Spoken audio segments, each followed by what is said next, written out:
Hi everyone, today we're in Sons of the Florist by N. Night Shyamalan. Guys, I got this game when it first came out on early access. I didn't like it. It was okay. It was okay. But it wasn't okay enough for me to play. Like, I played it for a couple hours. And the controls were wonky, performance was horrible, even on a decent gaming PC.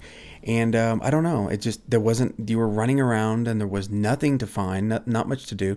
And immediately after your first night rest, sleeping or something, these stupid screaming, little zombie people or whatever, tribes people or whatever, start attacking me. And so, yeah, I was really just, I turned it off and left it for a year. Okay, I think it's been out in early access for about a year.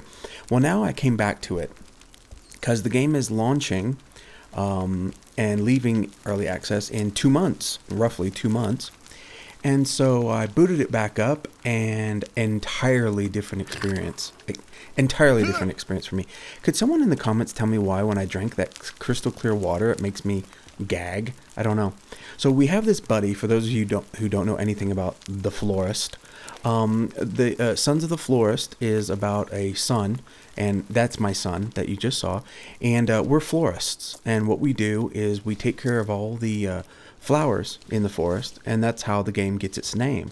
So I'm just showing you around. This is where we grow our flowers, and as you can see, the game is full of flowers, and we're even growing some right here.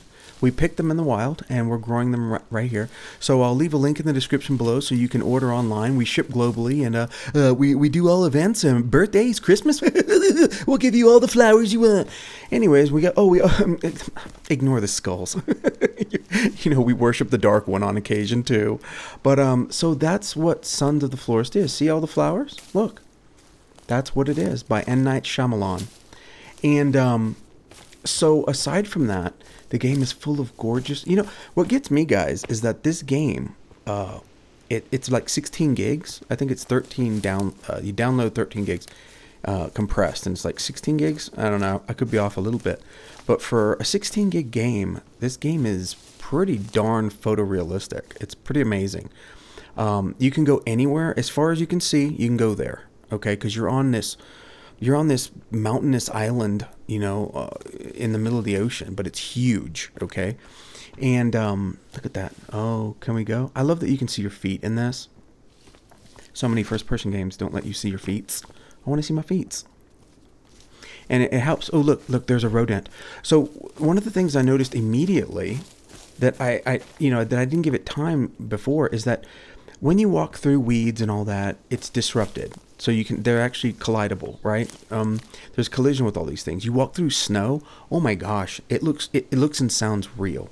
Unfortunately, I didn't run to any snow for this video, but you can build so much more stuff now. I mean, this is just one book. Here's the other book, and you have a ton of stuff to build, and you actually build it from scratch. It looks amazing. Here's my backpack. You can look at it this way, or you can throw it down on the ground to access everything. And you can craft. Crafting system is what this is known for.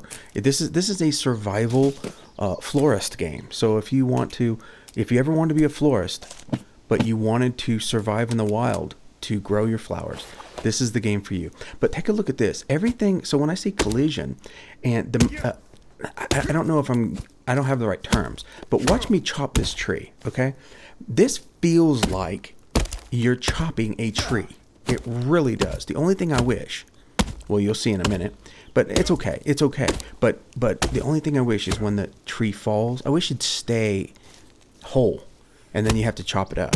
They could have done that very easily, but for some reason in all these survival games, when the tree falls, it has to segment, and fall apart. But look at that. Isn't that satisfying? See what I mean? It just kind of broke into logs, but in real life it would just be, let it fall and then we chop it up. It's okay, because you can chop up the logs individually. You can chop them up to planks, you can chop them into firewood. Look at this.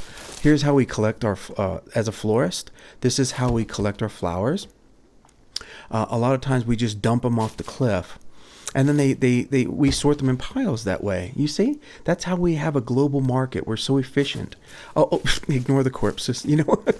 Listen, being a florist is a high stress job, and sometimes people come on the island and we have to we have anger issues, okay? Don't judge. Don't judge.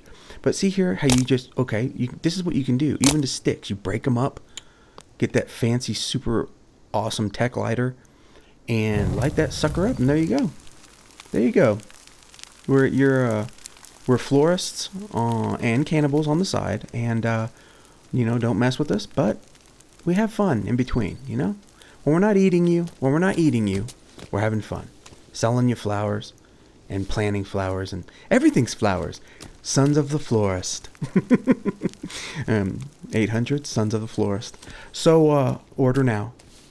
I'm just gonna walk around a bit. This is not gonna be an extensive video, how to play or any crap like that. If you like what you see, get the game. I don't know. It's got overwhelmingly positive reviews. Oh, ignore the corpses. Overwhelmingly positive reviews on Steam. It started out with very positive. I would have given it mixed personally, or no, mostly positive. But now, for me, I'd give it very positive. I wouldn't go overwhelmingly. To me, Baldur's Gate 3 is overwhelmingly positive, but excuse me, getting the shrooms. Florists occasionally need to have the shrooms. You can go swimming, catch fish.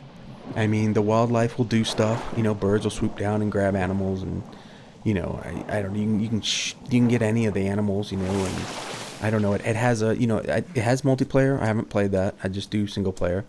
I don't know. It's one of those things where if you have to sit down and want to play a survival game, because this is the game. There's creepy crap. I don't even think I recorded any of the little cannibal tribes people here in this video, but there's tribes people. This is a custom game. I set the villains, the little cannibals down to to make you can set a custom game. So I set them to be weak, to be kind of to not to attack me all the time and all that. I just wanted to kind of have the cannibals in the game, but not attacking me all the time and not being super strong and all that. Look at this, just throwing my rocks. It's like I was in the Boy Scouts or something. Throwing the rocks, just throw them at a tree. Punk. But ordinarily, by now, you'd even be seeing cannibal suckers attacking the florist. We don't get anything done. It's hard to grow flowers for y'all and ship them globally when you got man-eating cannibals. We sort of join them. People come on the island, and I digress. But it's a beautiful game. It's definitely a survival game. If you don't like survival games and you just wanted a zombie, shooter or something, probably not for you. You gotta chill, merge with the nature, and just play it as a kind of a. Believe it or not, it's kind of a slow-paced survival game, but there's a lot to it that I haven't even discovered yet. I mean, I was off on the beach the other day, kind of just scaling the cliffs, and I found 2 crashed yachts with like cultists in it, and there was a little story going on. Really cool survival game. Sons of the Florist. Order now.